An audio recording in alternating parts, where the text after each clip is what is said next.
development with Docker. Like Andrej, I'm not a professional Haskell developer, but I like to tinker a bit in my spare time. And I do work with Docker during my day job, so I have some experience with Docker. So why did I decide to come and talk to you about this? Well, I saw this post by FP Complete talking about what do Haskellers want. So they did a survey asking a bunch of Haskellers, what do you think are the biggest problems today with the Haskell ecosystem? And a large number of you replied and said, well, one of the biggest problems we have is tooling, like installing packages and installing GHC. It's really painful sometimes. So since I like to tinker a bit with Docker and I was doing development with Docker, I was already trying to solve this problem for myself, and I thought, well, might as well come over here and talk to you about it. So, a fair warning, I do like Docker, so I put everything inside Docker containers. So if that is a problem, you might be in for kind of a rough ride. So you're warned. So why do I think Docker is better than Sandbox? Or maybe I should first ask who doesn't know what Docker is or does. Okay, so Docker is actually fairly simple. It's kind of like virtual machines, but more lightweight. So you don't simulate the operating system. You just run your, well, you don't simulate the kernel, yeah. So it's more lightweight in the sense that you don't simulate the kernel, and you just run on the existing kernel. So in that way, it's faster than virtual machines. But in some way, it's also the same. So you just run your image, and it runs the same way on every machine, which is very nice for reproducibility. So why do I think Docker is better than Cabal Sandbox, which is kind of the accepted standard, I think, at this moment for installing your project? Because not only do you sandbox your Haskell packages, you also sandbox your compiler. You can even sandbox, like they talked about, GTK and stuff like that. You can also install that in your image, and it's the same everywhere you run it. So that way you can have a completely reproducible environment, much more so than you have with Cabal Sandbox. And yeah, like I said, you can create base images. Like for instance, you can install Yesod on a Docker base image.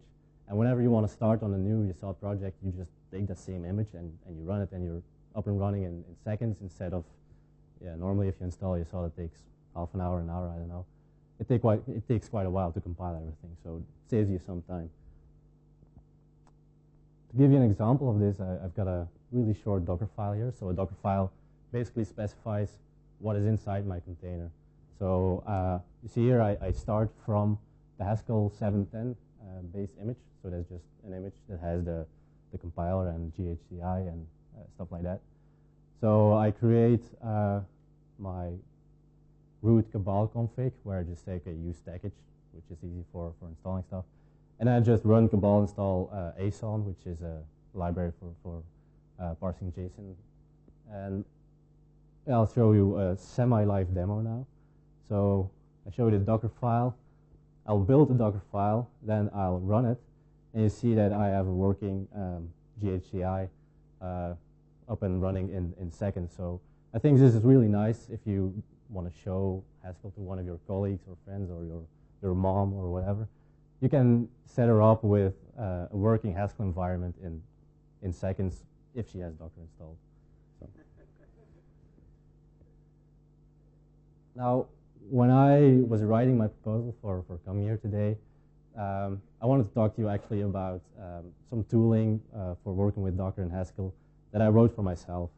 And then when I started writing, well, actually creating the presentation, I thought, well, damn, Stack came out, and this does everything I wanted to do, but just a lot better.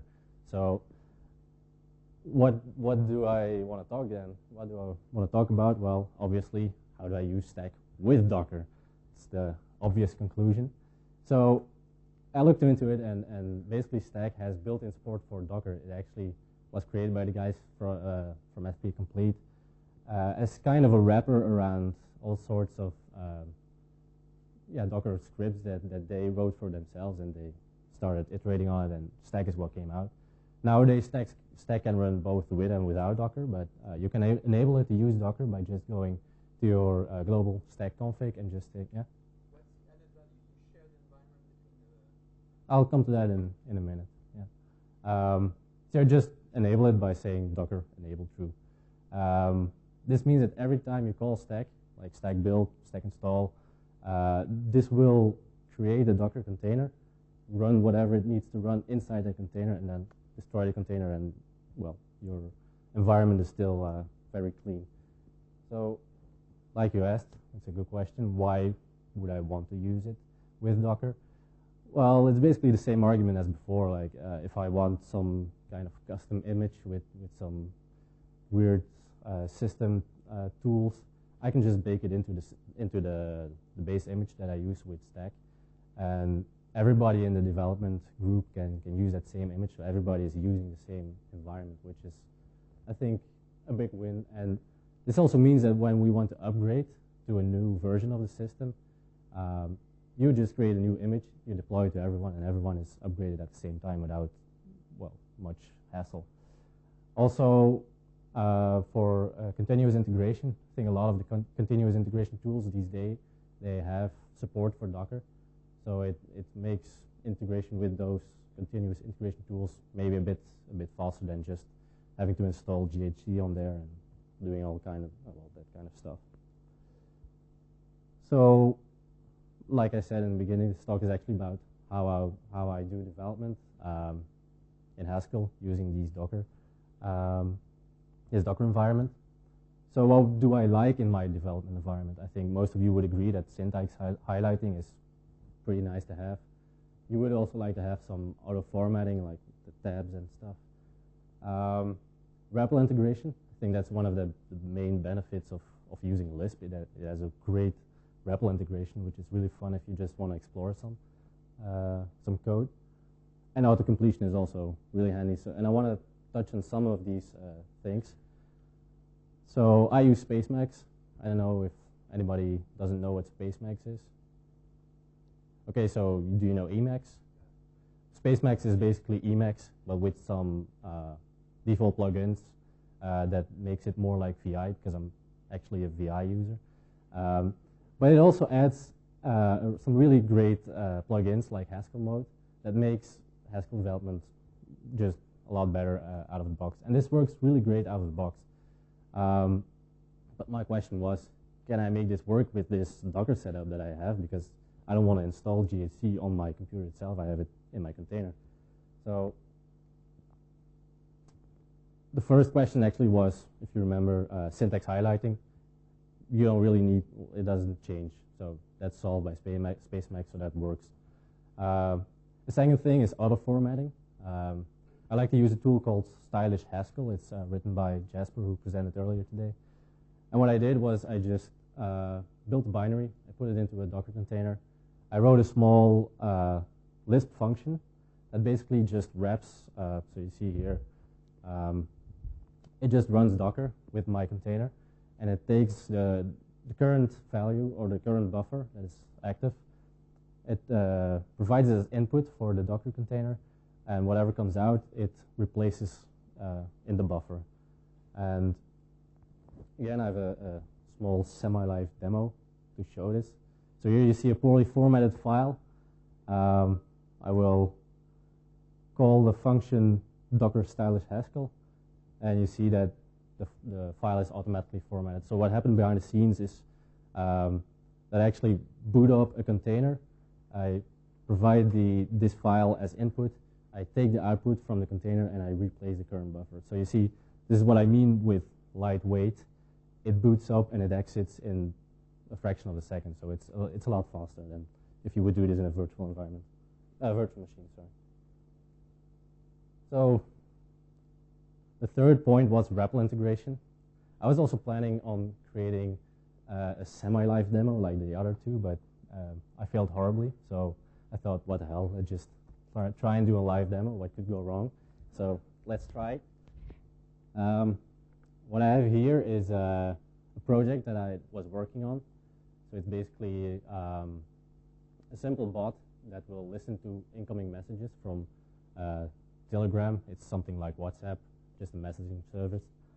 So I can message my bot and it will respond with GIFs from Giphy, because that's obviously a great thing to do. Here on the right-hand side, you can see the running containers. So at this moment, there's just one container running, which is this presentation, actually. I'll show you that when I bring up the REPL, a second container starts. So that's actually a stack behind the scenes booting up the new container. And I'll show you here the logs from the container. So the name is Serene Rosalind, apparently. So you can see here that it loaded all the modules. So now if I want to do something simple like 1 plus 1, give me the int.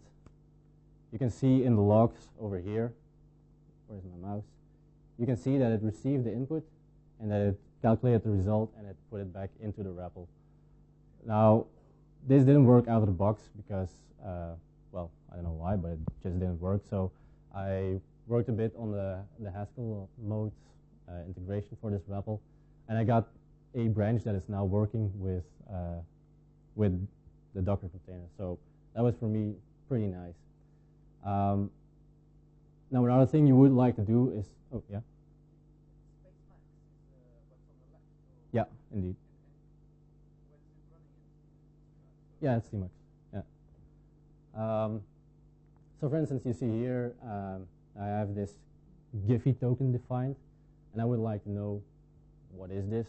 So I can just insert it, and you'll see, okay, that's this string, and that string is basically just the token from Giphy.com that is publicly available that you can use for talking to the API.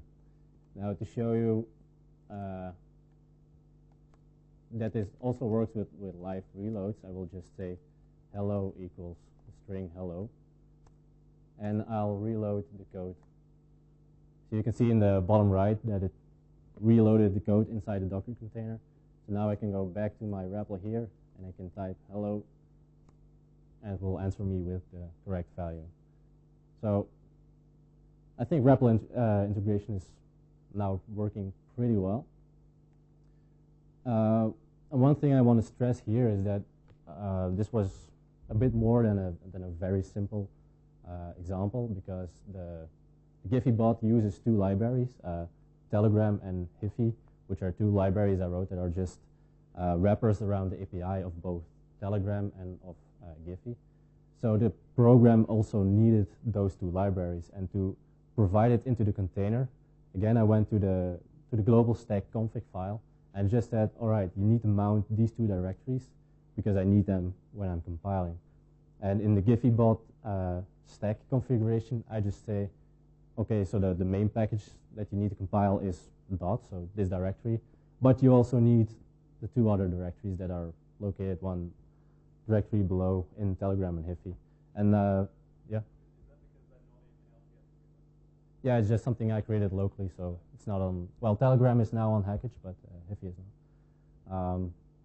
But also if you need some special stuff from HaskellX, you can also, or you can even, I think, provide Git repos, yeah, with a special commit. Yeah. So actually, in the demo that I showed you here, the public token is actually defined in the Hiffy library, so it takes it into account when it's loading all the files. So that's, I think, pretty neat.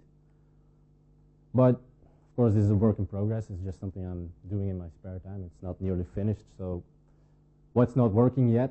Error messages. I got a bunch of strange error messages saying it doesn't work, but it does work. So I don't know why it's complaining. I have to figure that out. When I delete my REPL, the container that got booted up, it remains running forever. It doesn't get deleted yet, so I need to fix that too.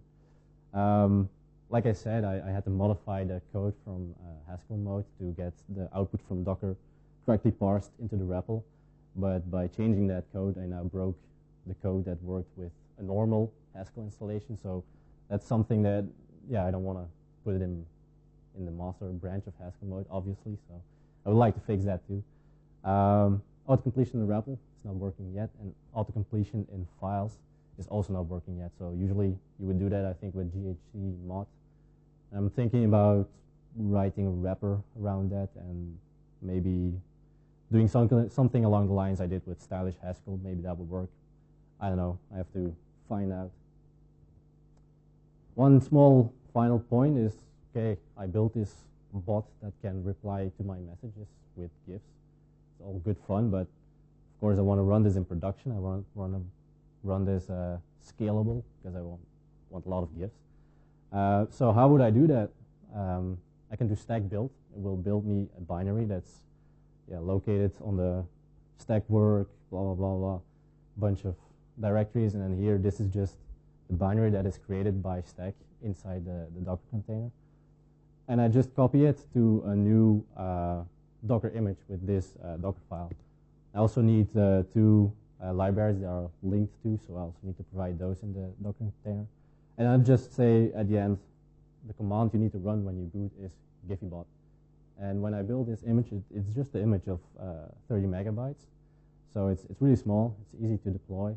It has all the dependencies it needs inside the container, so I can just run this on AWS or Google Cloud Platform, and it will run anywhere, and I can use all the tooling that's built or being built for running Docker in production. So it's easy to scale and do all kinds of stuff with this. So that's what I've been working on for the past few weeks, months. So I hope you enjoyed it, and if you have some suggestions or thoughts, feel free to ask now or come talk to me later. Stack is basically a tool built by FP Complete that can be used to install GHC, can be used to install packages, so Haskell packages. It can be used to build your projects. So it's kind of, I don't know actually how they're trying to market it, but it's supplementary to Cabal or a replacement of Cabal.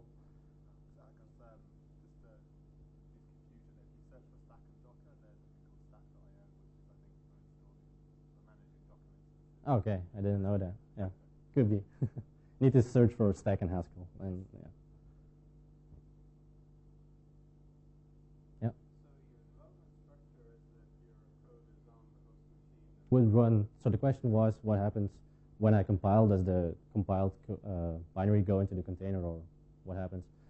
By default, if you do nothing, of course, it will just stay in the container, and when you destroy the container, it's gone.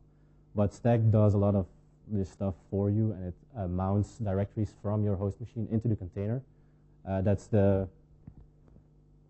directory over here. So that's present inside the container, and whenever I write something to it inside the container, it's also written to my host.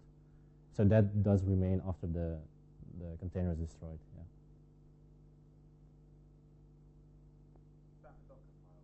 That's a Docker file. Yeah. Yeah, so what I do is I do stack build. It creates this binary, and then I have my own Docker file that I wrote, and then I do Docker build this image. And, no.